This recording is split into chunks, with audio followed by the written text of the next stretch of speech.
সুপ্রিয় দর্শক, স্বাগত জানাচ্ছি খবর সংযোগের নিয়মিত আয়োজন টক অফ দ্য টাউন অনুষ্ঠানে। আমরা আজ কথা বলবো, আমি দেলোয়ার হোসেন, আমার সঙ্গে আছেন টুটুল রহমান। টুটুল, আপনাকে স্বাগত।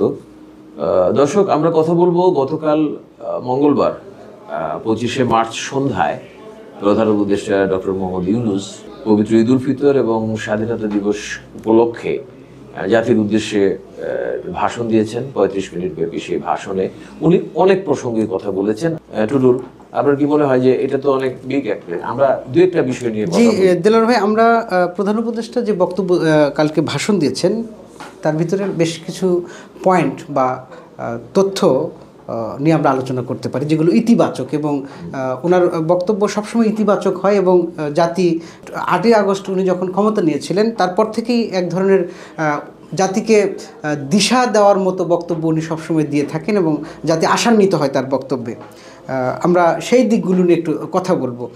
এর মধ্যে দেলোয়ার ভাই প্রধান যে প্রসঙ্গ সেটি আপনার উনি যেটা বলেছেন যে আগামী ডিসেম্বর অথবা জুনের মধ্যে নির্বাচনটা হবে, এটি নিয়েই সবচেয়ে আলোচিত হচ্ছে। তো এ বিষয়ে আপনি যদি একটু আলোচনা করেন। মূল ফোকাসটা আসলে নির্বাচনের উপরে আসছে, যে নির্বাচনটা কবে হতে পারে। বিভিন্ন রাজনৈতিক দলগুলো, যেমন বিএনপি থেকে শুরু করে অনেকেই এমন কিছু কথা আসতেছে, এমন কিছু গুজব আসতেছে। প্রধান উপদেষ্টা বলেছেন যে এগুলো নিয়ে আপনারা চিন্তা করবেন না, এবং উনি ক্লিয়ার এন্ড লাউড একটা মেসেজ দিয়ে দিচ্ছে যে ডিসেম্বরের থেকে পরবর্তী জুনের মাঝখানে নির্বাচনটা হবে। It's a clear message.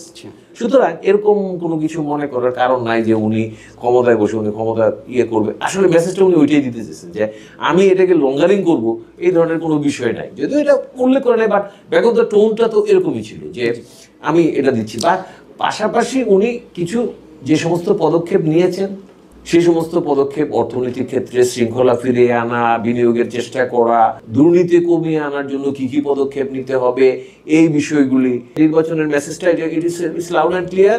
এটা নিয়ে আসলে উনি চাচ্ছেন যে যেন গুজব তৈরি না হয়, এটা নিয়ে আলোচনা না হয়।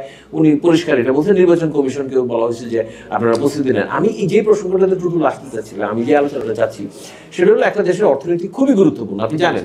এখন অর্থনীতির বিভিন্ন বিষয়গুলি উনি বলেছেন যে এই করা হয়েছে, যে স্টেপগুলি উনি নিতে চাইছেন। বিশেষ করে আমি একটা বিষয় খেয়াল করি, একটু নতুন একটা আইডিয়া, সেটা হলো বাংলাদেশ, ভারত, নেপাল, ভুটান, এই 4টা দেশের সমন্বয়ে একটা অর্থনৈতিক একটা কার্যক্রম বা যৌথভাবে এটা উনি করতে চেয়েছেন। তো আপনি এই বিষয়টাকে কিভাবে দেখেন, বা অর্থনীতির মূল জিনিসগুলো একটু সংক্ষেপে যদি বলেন। আমি আপনাকে একটা বিষয় প্রথমে উল্লেখ করে নিই যে গত 7 মাসে ডক্টর ইউনূস ভেঙে পড়া ব্যাংকিং ব্যবস্থা, অর্থনীতিকে যেভাবে কামব্যাক করানোর চেষ্টা করেছেন, এটা অভাবনীয় এবং অবিশ্বাস্য রকমের কতগুলো পরিবর্তন এসেছে। যেমন ধরেন, মূল্যস্ফীতি গত মাসে 9.32% নেমে এসেছে, আগামী জুনে 8% নেমে আসবে। এটা যেমন একটা পজিটিভ দিক। এবং আরেকটা দিক হচ্ছে যে আন্তর্জাতিক বিনিয়োগ সম্মেলন হতে যাচ্ছে এই আগামী মাসে। সেখানে আপনার DP world, Singapore, PSO, AP Moller প্রায় কয়েক বিলিয়ন ডলার বিনিয়োগ করতেছে। এটা যেমন আমাদের জন্য পজিটিভ। আর আপনি যেটা বললেন যে ভারত, নেপাল, ভুটান, দেখেন ডক্টর ইউনূস দেখেন ডক্টর ইউনূস যখন ক্ষমতা নিলেন তখন দেশের ভিতরে ভারত বিরোধী কিন্তু একটা আওয়াজ ছিল, এটা একটা বিষয়। কিন্তু সেখান থেকে এবং ভারতের বিরোধিতা এত তীব্রভাবে শুরু হয়েছিল যে মনে হচ্ছিল যে ভারতের সঙ্গে আমাদের একটা খুব রেশারেশি বৈরী সম্পর্ক। কিন্তু না, বিষয়টি তেমন না। এবং উনি যেটা বললেন যে এখন এবং 7 সিস্টার, উনি 7 সিস্টার নিয়েও ভাবছেন যে বাংলাদেশের পণ্য নেপালে যাবে, ভুটানে যাবে, ইভেন 7 সিস্টারেও যাবে। তার মানে উনি এমন একটা কূটনীতি নিয়েছেন হাতে যে আমাদের কারোর সাথে কোনো বৈরিতা নাই।